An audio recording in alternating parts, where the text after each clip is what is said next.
This is Conversion Bible, powered by Growth Suite. Growth Suite helps you to run smart discount campaigns on your store. Test it for free on your Shopify store.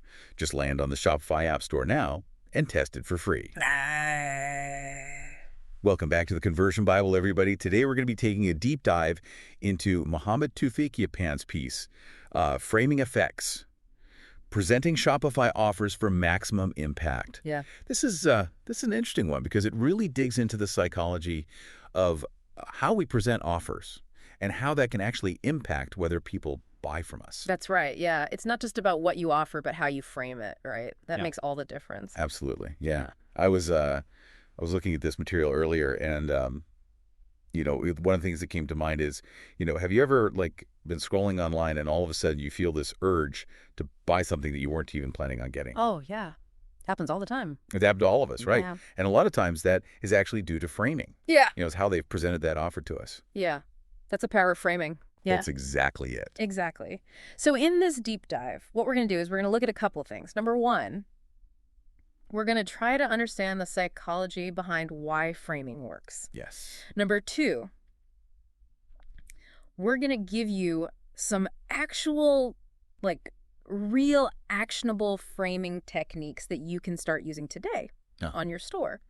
And then we're also going to look at how to present your products ethically, in a way that connects with your customers, but doesn't feel manipulative in any way. Right, yeah. And I think the important thing is that we want to make sure we're transparent and honest. We want to make sure that we're, giving people the information they need to make an informed decision. Absolutely, yeah. Yeah. We don't want to be tricking people into buying stuff. We want them to buy stuff because they actually want it and they see the value in it. Yeah, exactly. So yeah, let's jump into it, Yeah. Let's get started with the psychology behind framing then. Yeah. So, one of the key things that Mohammed talks about in his article is this idea of prospect theory, right? Which is developed by Kahneman and Tversky. Right. And this theory, it basically says that our decisions are based on perceived gains and losses, right, not on absolute outcomes. So it's not like the actual value of something. Exactly. It's more about how we perceive it, right? Yes. It's all about perception. Okay. It's all about how we perceive it in relation to something else. So, for example, if we see a product that's on sale for 50% off, we might be more likely to buy it even if the original price was inflated. Right, because we see that as a gain then, right? Exactly, yeah. We see that as a gain relative to the original price. Got it. So, so that's prospect theory. That's prospect theory in a nutshell. Okay. What about loss aversion? How does that play into this? So loss aversion is the idea that the pain of loss is actually felt more strongly than the pleasure of an equivalent gain. Oh. So we hate losing more than we like winning. That's a great way to put it, yeah. Yeah. So, for example, if we miss out on a limited time discount, that's going to feel a lot worse than if we had just saved that same amount of money in the first place. It's like a missed opportunity. Exactly, yeah. That fear of missing out. Oh, right. FOMO, exactly. Yeah, that's a powerful motivator. I think we've all experienced that, with sales and discounts. Yes, we have. So then how does the reference point come into play? So the reference point is basically the point of comparison, right? Okay. So it's the starting point from which we evaluate gains and losses. Okay. So, for example, when you're showing a product on your Shopify store, you might want to show the original price next to the sale price. Oh, right. So the original price acts as that anchor, right? It's that reference point, and it makes the sale price look more attractive. So it's all about making that sale price look like a really good deal. Exactly. Okay, so we've got a prospect theory, we've got loss aversion, we've got reference points. These are all kind of like the building blocks of framing. Yeah, that's a really good way to put it. But what about emotions? How do emotions play into this whole framing thing? So emotions actually play a huge role in our buying decisions. Even though we like to think of ourselves as rational beings, we're really not. Right. A lot of our decisions are driven by emotions. Makes sense. So framing can be used to tap into these emotions, right? Okay. And elicit specific responses. So, for example, if you're selling a product that's designed to make people feel safe and secure, you might want to use framing that emphasizes those emotions. So it's almost like storytelling then. It is a lot like storytelling, Yeah. yes. You're trying to create a narrative that resonates with your target audience on an emotional level. So instead of just like listing features, you're actually like trying to paint a picture Exactly, yeah. of how their life could be better with this product. That's it. Like you're trying to make them feel something. Got it. Um, what about cognitive shortcuts? I know that was something that Mohammed mentioned in his piece. What are those and how do they work? So cognitive shortcuts are basically mental shortcuts that we use to simplify decision making. Okay. So when we're faced with a lot of information or we have to make a decision quickly, we often rely on these shortcuts. Makes sense. And framing can actually provide these shortcuts, right? Okay. So for example, if you see a product that has a bestseller badge on it, Right. you might be more likely to buy it because you assume that it's a good product. It's social proof, almost. Exactly, yeah. It's social proof. Okay, so it's kind of like it takes some of the thinking out of it for the customer, right? That's exactly it. They don't have to do as much research if they see that other people already like this product. Exactly, yeah. So we've talked a lot about these different psychological principles and how they work. But I think it's also important to acknowledge that framing isn't like a one-size-fits-all solution, right? Like Yeah. different people might respond differently to different types of framing. Absolutely. Cultural and demographic factors can have a huge impact on how effective framing is. Right, right. So, for example, what might work really well in one culture might not work so well in another. Uh-huh. So it's important to be aware of these differences and to tailor your framing accordingly. Okay, so it's not just about knowing these techniques. No. It's about knowing your audience and knowing, what's going to resonate with them. Exactly, yeah. You need to understand your target market and what their needs and motivations are. Got it. Okay, so now that we have a good understanding of the psychology behind framing, let's move on to some of the specific types of framing that we can use. And Mohammed outlines several different types in his articles. We'll kind of go through each one and talk about how they could be applied on a Shopify store. Okay, sounds good. So the first one is attribute framing. So can you tell me a little bit about what attribute framing is and how we might use that? So attribute framing is all about highlighting the positive attributes of your product. Okay. Right. So instead of focusing on the negative, you focus on the positive. Okay. So for example, instead of saying that your phone has a battery life of 8 hours, you might say that it has a battery life that lasts all day.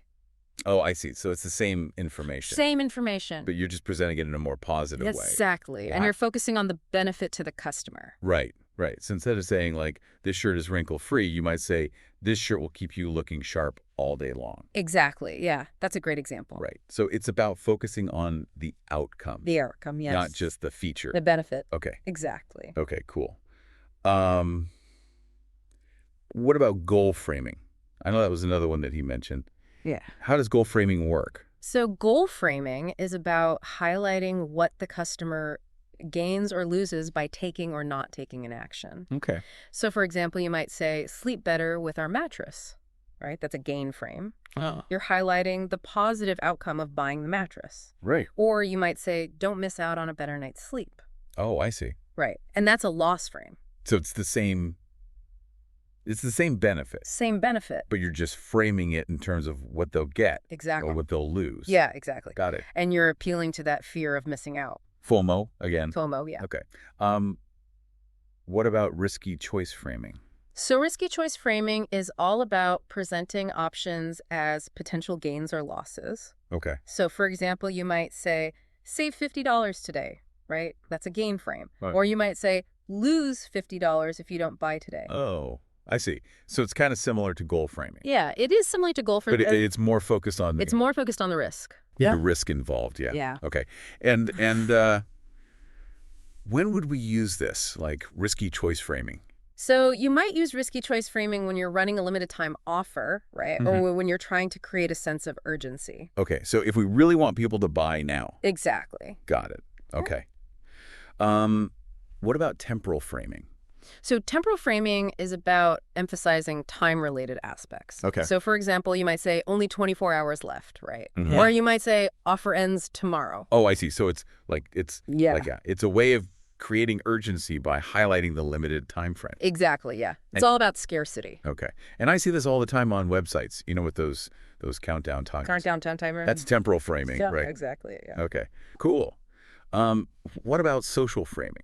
How does that work? So social framing is about leveraging social proof, Okay. right? So for example, you might say over 10,000 happy customers, right? Uh-huh. Or you might say bestseller, Oh, right. So it's kind of like, using the popularity of a product yeah, to yeah. persuade people to buy. To persuade them to buy it. Yeah. Exactly. Okay. And this is something that, like, I see a lot with, like, reviews and testimonials. Testimonials, yeah, Yeah. absolutely. Yeah. Those are great for social framing. Because it's like, it's not just you saying the product's good. No, it's not just you. It's other people saying it. Yeah, it's real people. Real people. Yeah. Mhm. Okay, cool. And then the last one that he mentioned was value framing. So Yeah. how does value framing work? So value framing is about repositioning price perceptions. Okay. Right. So for example, instead of saying that a product costs $150 per year, you might say that it costs $12.50 per month. Oh, right. So it's the same It's price, the same price. but you're breaking it down yeah, into a more manageable amount. exactly. Okay. Okay. And when would we use this? Like what kind of products would this be good for? So you might use this for subscription products, right? Okay. For people are paying a recurring fee. Hmm. Or you might use it for products that are perceived as being expensive. Got it. Okay. So we've gone through all these different types of framing, Mm-hmm. and it seems like they can be really powerful. Mm-hmm. But I think it's important to remember that, the most effective stores are probably going to use a combination of these different techniques, Yeah. right? Yes, absolutely. It's not about just choosing one and sticking with it. It's about figuring out what combination works best for your products and your audience. Yeah, it's all about testing and experimenting. Right, right. So A/B testing is going to be really important here. A/B testing is key. Yeah. Okay. So now that we have a good understanding of the different types of framing, let's talk about how to actually implement them on your Shopify store. Hmm. Let's start with product pages, right? Because that's like the first place where people are going to see your products. Yeah, that's where the magic happens, right? Yeah, yeah. So what are some like practical tips that we could use on our product pages to really frame our products effectively? Well, first and foremost, you want to make sure that your product descriptions are well written. Okay. Right. So instead of just listing a bunch of features, you want to focus on the benefits of the product. Right. So like, don't just say this camera has a 20 megapixel sensor. Exactly. Tell me what I can do with that sensor. Yeah. Tell me what I can do with it. Will I be able to take amazing photos of my kids? Right, right. Will I be able to capture stunning landscapes? What's in it for me? Exactly, yeah. Yeah. And we can use all those different types of framing that we talked about earlier to like really make those benefits pop. Absolutely, yeah. We can use attribute framing to highlight the positive attributes. Yes. We can use goal framing to talk about what they'll achieve. Uh-huh. We can even use social framing by like pulling in some reviews and testimonials. Yeah, absolutely. Okay, so product descriptions are important. What about images? How can we use images to frame our products effectively? Images are huge, right? Yeah. They really help people to visualize themselves using the product. Uh-huh. So, for example, if you're selling clothes, you might want to show models wearing the clothes in different settings. Or you might want to show people using the clothes in different activities. So it's all about making it relatable, right? Yeah. Like showing people that this product could actually fit into their lives. That's it. Okay. And what about the actual price itself? Like, how can we frame the price in a way that makes it seem more appealing? Well, one of the most effective ways to frame price is to use anchoring. Right, which we talked about earlier. Yes. So that's where you show the original price next to the sale price. Yeah, you show the original price crossed out next to the sale price. Right. So that people can see how much they're saving. And it makes that sale price feel like a better deal. Exactly. Okay. What about other things like, how we organize the information on the page, Yeah. What are some tips there? So you want to make sure that you lead with the most compelling benefits, right? Mm-hmm. So you want to put the most important information at the top of the page, Okay. where people are most likely to see it. So it's about like prioritizing the information Yeah. based on what's going to be most persuasive. Exactly. Okay. Yeah. And would you use things like bullet points, Yeah. to make the information easier to scan? Bullet points are great. Yeah. Icons are great. Anything that you can do to make the information easier to digest. Right, right. So it's about readability too. Readability, absolutely. Okay, cool. Yeah. What about reviews? We talked about reviews earlier in terms of social framing. How can we like practically use reviews on our product pages to frame our products effectively? So don't just have a big, long list of reviews, right? Uh-huh. You want to curate them. You want to highlight the reviews that are most relevant to your target audience. Okay. So like if you're selling a product that's known for being easy to use, Yeah. highlight the reviews that mention that. Exactly, yeah. All right. So you might even want to group reviews by theme. Oh, that's a good idea. So, you might have a section for reviews about ease of use or reviews about durability or whatever. Right. So you're basically organizing the reviews in a way that supports the overall frame that you're trying to create. Exactly. Okay, that's really smart. Um, Now, one thing that I think a lot of people overlook is the call to action button, like that little button that says add to cart or buy now. Yes. That can actually be framed too, right? Absolutely, yeah. So how can we frame our call to action buttons to be more effective? So you can use different types of framing here. That's So, right. for example, you might use gain framing and say something like, get yours now, right? Uh-huh. Or you might use loss framing and say something like, don't miss out. Right. Or you could even just use a more neutral framing and say something like, add to cart. Right. So it really depends on your product and your audience. Okay. So again, it's about testing Yeah, testing is always key. to see what works best. Yes. Okay. Um, Now, one thing that we can't forget about is mobile, right? Mobile is huge these days. Huge. So how do we make sure that our framing is effective on mobile devices? So on mobile, you really want to make sure that your primary framing elements are visible without having to scroll. Right, because people are. Like, Hmm. they have less patience on mobile. Yeah, people are scrolling, they're on the move. Exactly. They don't want to have to dig around for information. So what are the primary framing elements? Like, what do we need to make sure is visible right away? So you want to make sure that the key benefits are visible. Okay. You want to make sure that any social proof indicators are visible. Okay. And you want to make sure that the price framing is visible. Okay, so basically all the important stuff. All the important stuff, yeah. Okay, cool. So we've talked about product pages. Let's move on to collection pages and category pages. These are the pages where people are browsing multiple products. Mm-hmm. How can we use framing on these pages to influence people's decisions? So even the way that you name your collections can be a form of framing, right? Okay. So instead of just having a collection called New Arrivals, you might have a collection called New Arrivals to elevate your style or something like that. Oh, I see. So you're like framing the entire collection around a specific benefit or outcome. Exactly. I see. And the same goes for your category descriptions. Right. So instead of just saying like, this is our collection of t-shirts, you might say. You might say, this is our collection of t-shirts that are perfect for a casual weekend look Right. or something like that. Cool. And what about like how we present the products within those collections, like how we sort them, how we filter them, Yeah. So you can use sorting and filtering to reinforce your framing. Okay. So, for example, you might want to sort your products by bestsellers first. Right. Social proof. Social proof, yeah. Okay. Or you might want to sort them by newest arrivals, Uh-huh. which is temporal framing. Okay. So we're using those same principles, Yeah, same but principle. even on the collection pages. Absolutely. Yeah, okay, cool. Mm.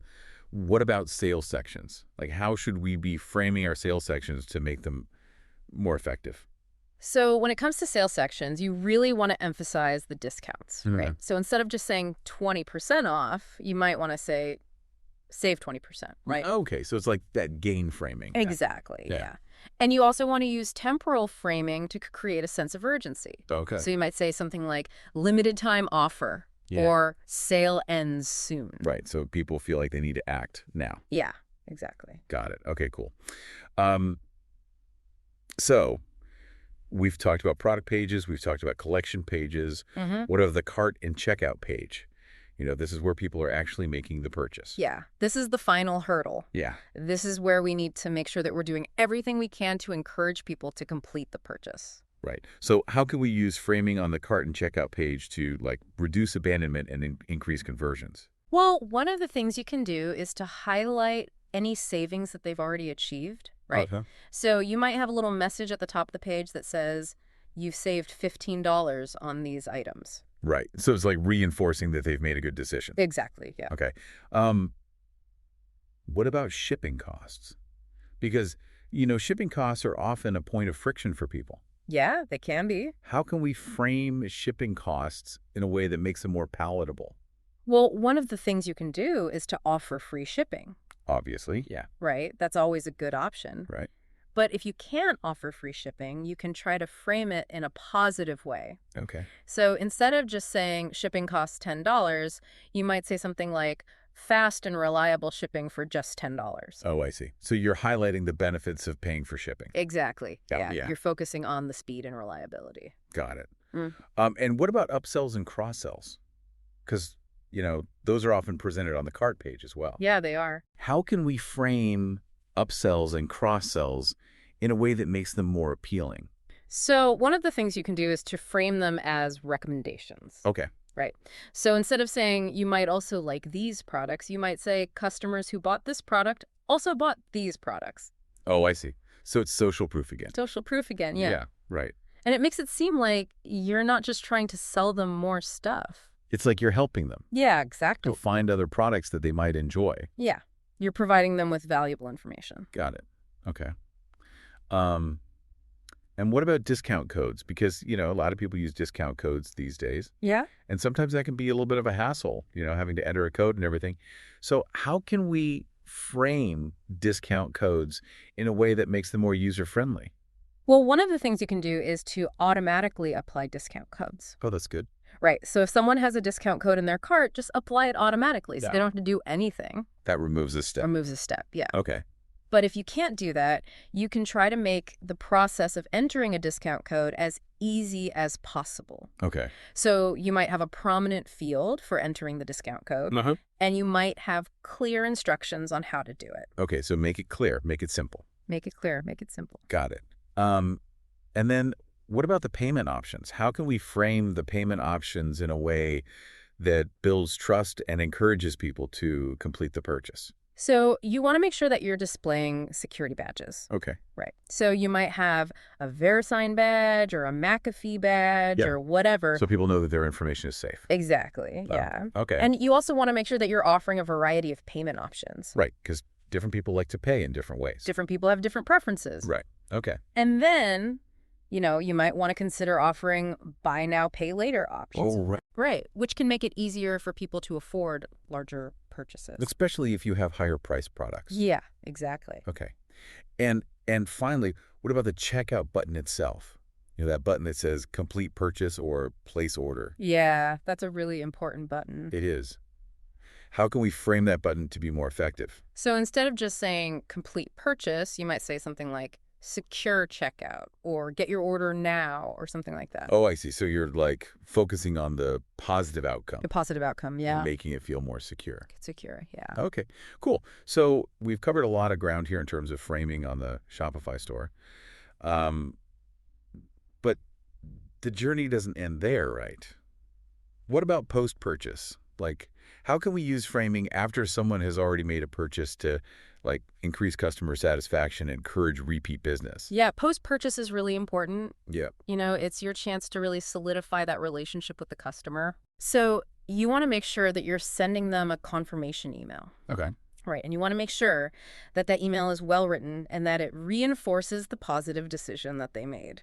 It's thank you for your order. We're so excited for you to try our products. Exactly, yeah. And you might even want to include a little something extra in that email. Okay. Like a discount code for their next purchase or a free gift. So it's you're rewarding them. You're rewarding them. For making the purchase. Exactly. Okay, cool. So we've talked about framing on the store. What about framing in our marketing campaigns, like our emails, our ads, all that stuff? How can we use framing there to be more effective? So framing is just as important in your marketing campaigns as it is on your store, right? Mm-hmm. So for example, in your email subject lines, you might want to use loss aversion, right? So you might say something like, don't miss